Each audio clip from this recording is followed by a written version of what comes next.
Warahmatullahi wabarakatuh. Bismillah walhamdulillah. Allahumma salli ala Sayyidina Muhammad mattasalatil uyunu bin nadar wa tazakhrafatil araduna bil matar wa hajja hajjun wa atamar wa tafa bil baitil atiqi wa qabbala al hajar wa ala alihi wa sahbihi wa sallim. Alhamdulillah, di malam yang penuh barakah ini, di malam-malam yang istimewa yang dipakai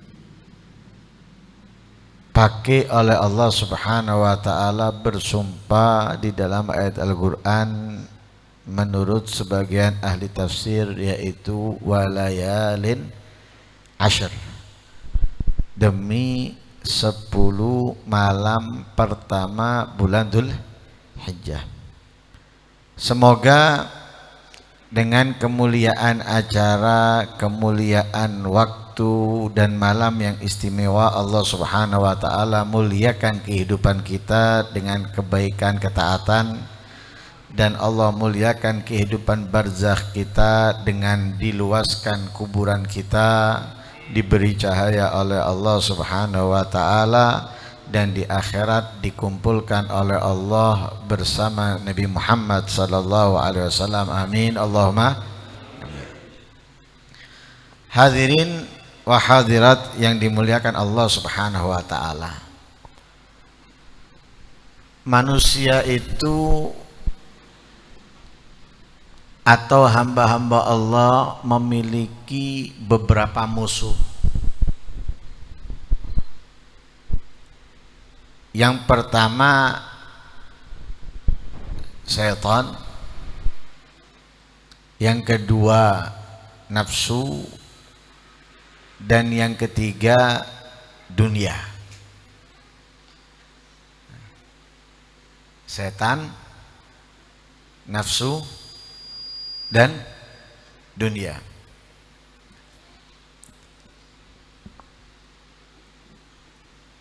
Tiga hal ini atau tiga musuh ini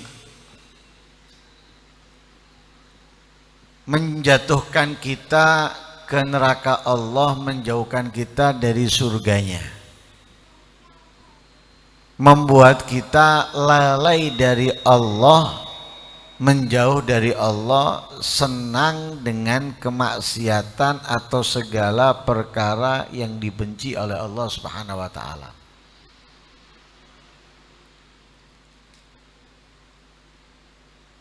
Setan itu musuh yang jelas sudah. Jadi duduk musuh sing remeng-remeng, koyok musuh koyok duduk, ndak. Wis pasti setan iku musuh. Kalau setan itu pasti musuh, tidak mungkin menjadi teman. Lah kalau kita mengangkatnya menjadi teman, berarti kita adalah orang yang bodoh. Karena dalam ayat Al-Qur'an Allah sudah menegaskan inna syaitana lakum aduwwum mubin.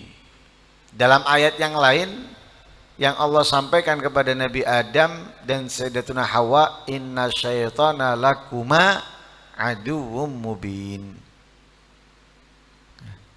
Sesungguhnya setan itu untuk kalian atau untuk kalian berdua musuh yang jelas, musuh yang nyata.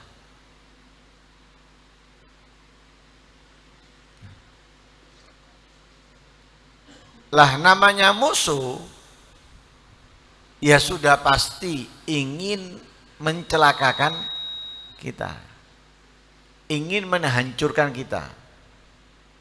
Tidak ada namanya musuh itu ingin membangkitkan kita, ingin memakmurkan kita, atau ingin menaikkan kita, nggak mungkin. Di mana-mana musuh itu ingin lawannya jatuh, ingin lawannya hancur, ingin lawannya kalah.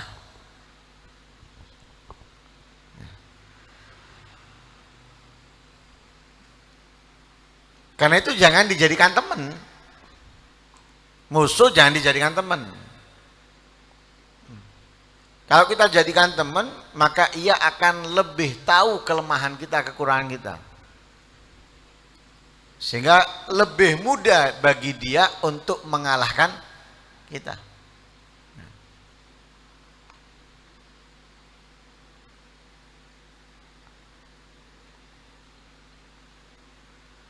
Sama musuh itu boleh hanya sekedar nyapa, tapi teman tidak. Semakin dekat seseorang itu akan semakin tahu kelemahannya, akan semakin tahu kekurangannya. Ya, suami istri, ya, dulunya orang lain, yang laki nggak tahu kekurangannya si perempuan nggak tahu kekurangannya si laki. Ketika satu rumah, apalagi satu kamar, mulai tahu kekurangannya masing-masing. Sing lanang weruh kekurangane sing wedok weruh kekurangane sing lanang. Dari situ muncul mulai apa? Perdebatan, keributan. Makanya semakin dalam seseorang mengetahui tentang diri kita, semakin tahu dia tentang kelemahan kita. Nah ini sampean gelek ndelok film lakon niku ndak kepingin diketahui keluarganya. Kenapa? Keluarga itu menjadi kelemahannya. Sehingga sengaja tidak diekspos istrinya, anaknya dan yang lain sebagainya. Agar apa? Mereka aman dan dia bisa menjalankan tugas tanpa mengambil risiko membahayakan keluarganya. Lah kita juga gitu sama setan. Jangan dijadikan teman. Kalau kita dijadikan teman, loh lebih mudah setan untuk menghancurkan kita. Karena itu dalam ayat Al-Quran Allah menyatakan apa? Ya bani Adama la yaftinannakumus syaitanu kama akhraja abawaikum minal jannati yanzi'u anhuma libasahuma liyuriyahuma sawatihima innahu yarakum huwa wa qabilu min haitsu la tarawnahum inna ja'anna syayatina awliya'a lilladzina la yu'minun. Wahai manusia, wahai anak Adam, la yaftinannakum syaitan. Jangan setan membuat kalian tertipu. Jangan setan sampai menyesatkan kalian. Kama akhraja abawaikum minal jannati. Sebagaimana setan telah berhasil mengeluarkan orang tua kalian yaitu Nabi Adam dan Sayyidatuna Hawa minal jannah, berhasil mengeluarkan dari mana? Minal jannah, dari surga. Yanzi'u anhuma libasahuma. Setan tadi itu mencabut pakaian keduanya dari mereka berdua. Liyuriyahuma sawatihima, agar satu sama lain melihat keburukan lainnya, kesalahan lainnya.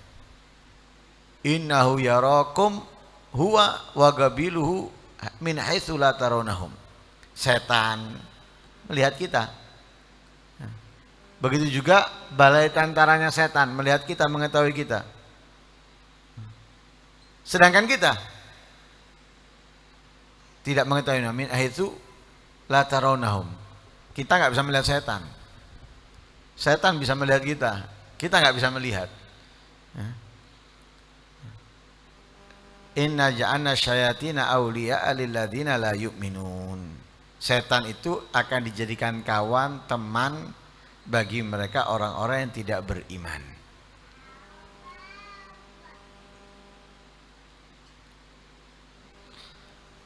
Lah karena itu kita harus menjauh dari setan. Lah menjauh dari setan itu caranya mudah. dengan selalu ingat Allah. Lah untuk ingat Allah itu nggak harus kita pegang tasbih menghadap kiblat. Melihat Allah itu bisa kita lakukan tanpa tasbih, tanpa menghadap kiblat. Berada dimanapun mestinya kita bisa ingat Allah. Berada dimanapun mestinya kita bisa mengingat Allah.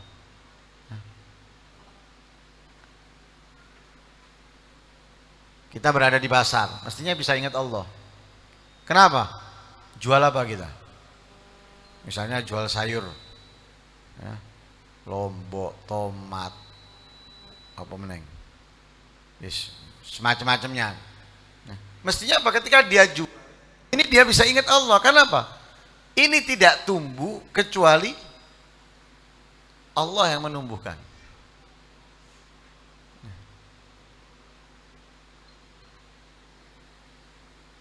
Pohon tadi itu biji, kemudian bisa keluar dari biji ini nembus ke atas. Siapa yang memberi kekuatan? Padahal menembus ke atas ini dia lemah. Masa kaku, keras? Enggak, lemah, tapi kok bisa menembus? Logika masuk enggak kira-kira? Tanah ketika sudah ditutup, ya, biji kan ditanam, ditutup tanah, kemudian bisa keluar, nembus, itu logika nggak bisa menerima. Kenapa? Wong tanah itu agak padat, kemudian yang tumbuh ini lemes. Kok bisa nembus? Berarti apa? Allah yang menumbuhkan. Dan itu Allah ceritakan dalam surat Al-Waqiah. Diceritakan oleh Allah. Kalian aku katanya Allah. Ya sudah pasti Allah. Nggak mungkin kita. Wong kita cuma nanam tok mending ngono ditinggal. Ya mengatakan Allah. Kemampuannya Allah Subhanahu wa taala yang membuat itu adalah keluar. Kita mau kemana? Itu di pasar. Nggak mau kemana? Di jalan, embong. Ketok menungso, ketok uwit, ketok kewan. Ciptaannya siapa itu? Ciptaannya Allah. Mestinya apa? Kita bisa ingat Allah di situ. Ketika kita di pasar bisa ingat Allah, kita di luar pasar bisa ingat Allah, di masjid, di musola atau di luar keduanya kita bisa ingat Allah. Kenapa? Tidak lepas apapun yang ada di sekitar kita, dari yang kita lihat ataupun yang kita dengar, semua itu adalah dari ciptaannya Allah Subhanahu wa taala. Makanya untuk mengingat Allah itu mudah. Tapi yang memalingkan kita dari Allah ini diantaranya setan ini. Gak kepingin setan ini kita ingat Allah, gak kepingin.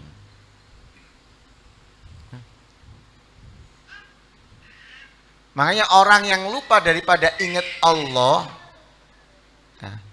ia akan didekati setan dan setan akan menjadi kawannya. Wa man ya'shu an dzikrir rahmani nugayyid lahu syaitanan fahuwa lahu qarin. Orang yang tidak berzikir kepada Allah, maka akan didatangkan sebagai temannya, kawannya setan oleh Allah. Jadi temannya sudah. Makanya dalam ayat yang lain Allah mengatakan apa? Wa man a'rada an dzikri fa inna lahu ma'isyatan dhanka wa nahsyuruhu yaumal qiyamati a'ma qala rabbi lima hasyartani a'ma wa qad kuntu basira. Qala kadzalika atatka ayatuna fanasitaha wa kadzalika al-yauma tunsa. Orang kalau sudah lupa dari Allah, berpaling daripada ingat Allah, Allah akan berikan dia kehidupan yang sempit. Bumi ini luas, tapi dia merasa berada di ruangan yang kecil. Dia bisa mendapatkan dari berbagai macam cara, dengan berbagai macam cara, tapi dia merasa tidak bisa mendapatkan dari apapun. Ini orang yang lupa dari Allah. Dikasih oleh Allah kehidupan yang sempit, yang susah. Maka kita harus menghindar dari musuh kita yaitu setan ini. Dengan selalu mengingatnya. Ketika kita ingat Allah, setan itu akan lari, nggak akan mendekat. Nah, ketika kita bangun tidur, ketika kita tidur itu setan sudah langsung membelenggu kita, mengikat kita, mengikat kita. Dan ikatan itu akan lepas ketika kita apa? Ingat Allah. Nah, kalau kita bangun yang kita ingat HP, wis dibales apa durung WA iki. Tangi turu sing delok HP-nya misalnya. Untuk mengetahui wis dibales apa durung. Atau sudah ada yang telepon ini ya. Nah, ini enggak ikatannya setan enggak lepas. Nah, kalau ikatannya setan enggak lepas itu tadi. Akhirnya hatinya tuh selalu merasa resah. Selalu merasa bingung, enggak tenang. Tapi kalau orang bangun tidur ingat kepada Allah, ikatan yang dibuat oleh setan itu lepas sudah. Lepas, terus hilang sudah. Kemudian akan semangat dia dan hidupnya akan tenang, nyantai. Nah, karena itu musuh yang pertama adalah setan. Ini harus kita hindari. Musuh yang kedua nafsu. Nafsu itu ada dalam diri kita.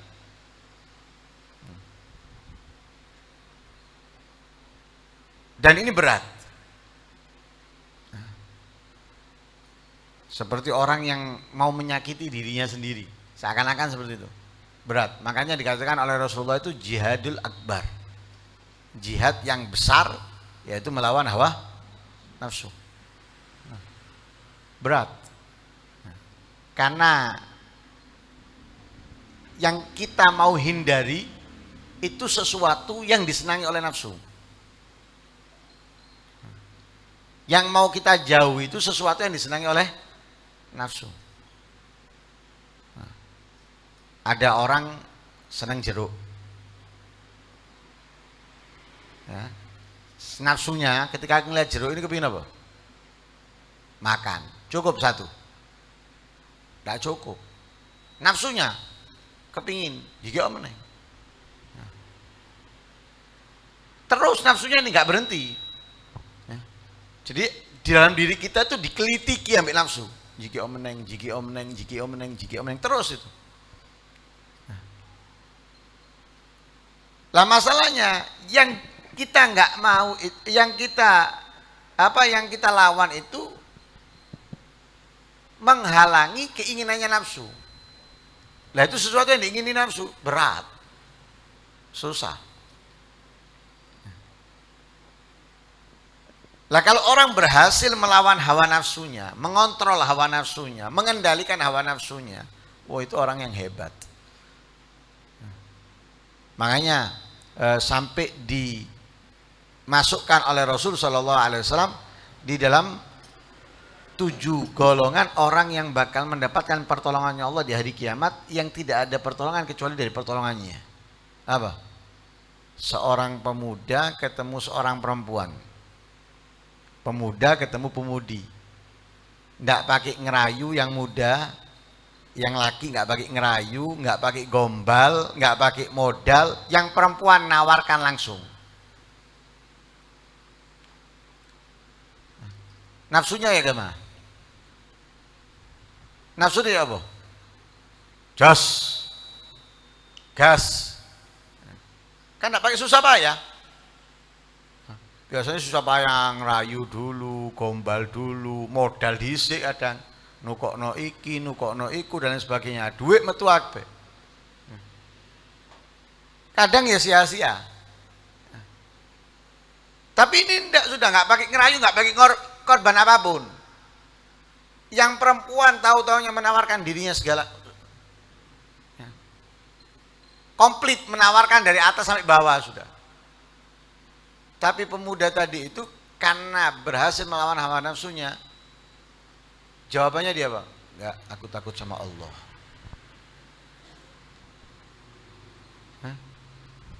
Makanya menjadi orang yang hebat ketika dia bisa mengendalikan nafsu, menjadi orang yang hebat dikelompokkan oleh Rasulullah di dalam kelompok orang yang pasti akan mendapatkan pertolongan Allah di hari tidak ada pertolongan kecuali pertolongannya Allah.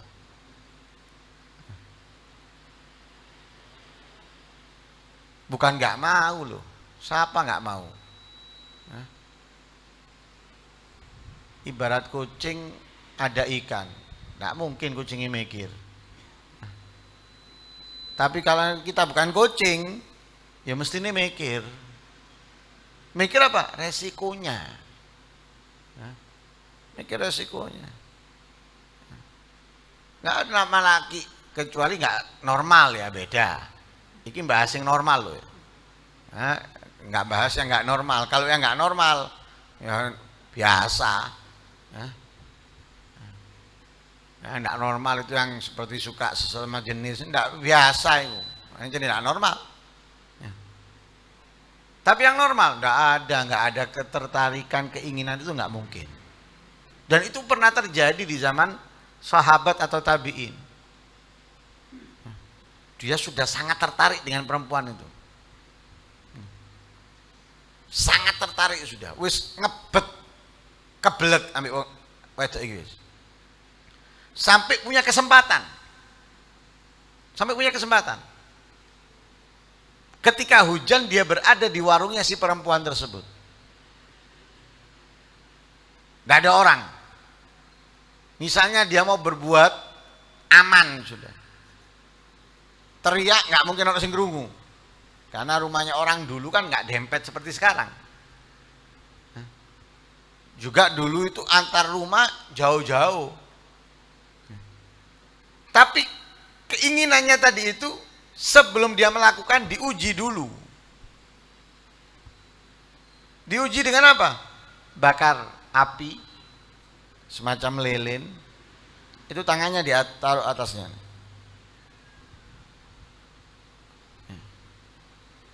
Dia bertahan. Kuat berapa lama jariku ini? Tidak kuat. Ganti jari satunya. Sampai 5 jari nggak kuat dia. Kalau dengan api sekecil ini kamu nggak mampu bertahan, bagaimana dengan api neraka nanti? Berhasil dia melawan hawa nafsunya sehingga apa? Meninggalkan perempuan itu tanpa dia melakukan apapun. Padahal wis kebelet nemen ambek wedok Iqbal.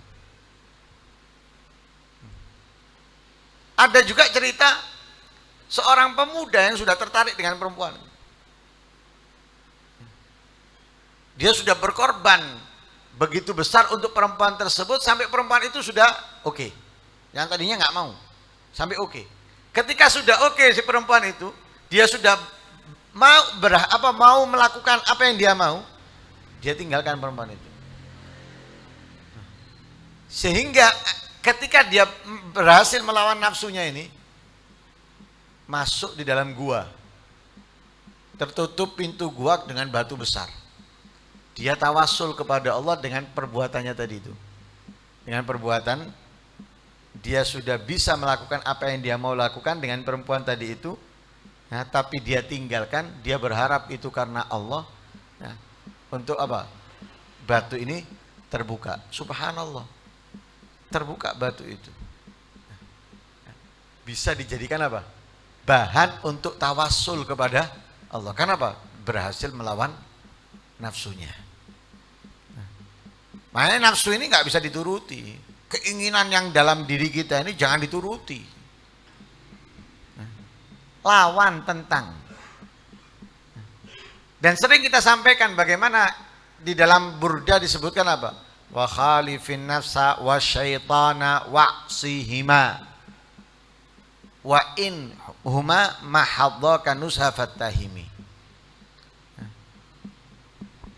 Tentang nafsu, tentang setan, ya, jangan taati keduanya, jangan patuhi keduanya. Sekalipun keduanya itu menyampaikan kepada kamu seakan-akan murni nasihat, tapi kamu harus waspada. Walaupun yang disampaikan itu kayak nasihat, ya. Ojo turut tok tangio, ojo meneng tok zikiro, ojo medit sedekao. Siapa yang bangkitkan ini? Kalau yang membangkitkan nafsu dan setan, ojo dituruti. Walaupun perintahnya baik. Kenapa? Dia punya tujuan dalam ini. Dalam perintah baik itu ada tujuan. Tujuannya menghancurkan kita lewat kebaikan. Nah, karena caranya mereka menghancurkan itu bukan dari keburukan aja, dari kebaikan juga bisa. Makanya Imamul Busiri mengatakan wa in huma, sekalipun keduanya yaitu nafsu dan setan, mahadhakan nushafatahimi. Murni menyampaikan kepada kamu nasihat. Yang disampaikan itu bukan musuhi fulan, caci fulan, adu domba fulan. Enggak. Sumbangan maksiat ini maksiat itu bukan. Memerintahkan sedekah. Memerintahkan kita untuk berzikir. Memerintahkan kita untuk sholat. Tapi kalau yang nyuruh nafsu dan setan, jangan dituruti. Ya, kamu harus waspada. Ada udang di balik batu itu. Ada udang di balik batu. Nah, ini kalau di kehidupan masyarakat asik gambaran itu pion. Porobion. Hah? Porobion enggak? Enggak kenal pion, enggak gaul blas arek wong-wong ini. Pion itu suruhannya polisi. Ngerti ya, San? Nah, suruhannya polisi. Duwe barang. Ganja, ekstasi, sabu, wis ono kabeh. Ada dia punya. Kadang ngajak, ayo aku duwe barang. Ngejak. Kadang dolen. Tukuo, dibandani. Tapi apa? Ini punya tujuan. Punya keinginan. Ngasih itu bukan gratis. Ada yang diincar oleh dia. Seperti itu nafsu dan setan. Tapi ki api loh ya. Lek polisi mang pion api. Kenapa? Ingin membongkar narkoba. Itu bagus. Ya. Tapi ini setan. Sebaliknya. Ingin keburukan dari kita lewat kebaikan itu. Makanya jangan percaya sudah. Ojo dipercaya. Ya. Kenapa? Ada udang di balik batu, ada keinginan di balik itu semuanya. Ya. Yang ketiga dunia. Ya. Yang ketiga adalah dunia. Nah, karena itu dunia ini menjauhkan kita sudah dari Allah. Sama dengan nafsu setan, dunia juga gitu, menjauhkan kita dari Allah, melalaikan kita dari Allah. Nah, gara-gara dunia ya, ndak ngaji, ndak sholat, ndak puasa dan yang lain sebagainya. Lah dunia itu jangan dianggap hanya uang, jangan dianggap hanya harta, pekerjaan. Dunia itu sing ana omah iku termasuk dunia. Weruh sing ana omah. Hah? Weruh sing ana omah. Iku termasuk dunia. Ya. Karena Rasulullah mengatakan mana? Ad-dunya mata wa khairu mata'iha al-mar'atu sholihah. Berarti al-mar'a itu termasuk daripada dunia. Iki nak ngilokno wong wedok lho dudu. Nak ngilokno. Cuma di akhir zaman banyak kepala rumah tangga hancur itu karena istrinya dan anak-anaknya. Di akhir zaman. Dari dulu ada, tapi di akhir zaman itu lebih parah. Dari dulu ada. Sayyidina Umar itu ketika dilantik untuk menjadi Amirul Mukminin, langsung pertama yang dilakukan oleh Sayyidina Umar itu istrinya. Yang ditegesi dhisik bojone. Kamu mau tetap bersamaku, harus gini, harus gini, harus gini, atau kamu milih meninggalkanku. Dari zaman dulu tuh ada, bukan dari zaman sekarang, dari zaman dulu. Menerima konsekuensi dari apa yang diberikan Sayyidina Umar, ya situ pilihannya, ya situ kudu kayak ngono. Kalau meninggalkan udah loh, minggato mulio. Itu dari dulu. Tapi dulu jarang. Karena masih banyak perempuan-perempuan itu ya, ketika suaminya mau berangkat kerja menghentikan suaminya dan mengatakan kepada suaminya, wahai suamiku, carilah yang halal, jangan bawa pulang kecuali yang halal. Kalau tidak ada yang halal nggak apa-apa, tangan kosong, karena kami nggak siap masuk ke neraka dengan makanan yang haram. Masih banyak yang seperti itu. Lek saiki, lek ono kepingin aku. Sing mari-mari ndak kepingin pisan. Ngomong ndak ke? Ada. Jarang sekarang. Yang ada ngancam. Lek ndak ono apa ndak tau dikai blonjo. Dikasih nafkah itu dibilang ndak dikasih nafkah. Karena nafkah dianggapnya berbeda dengan apa yang dia mau. Yang dia mau. Nafkah itu apa yang dia mau.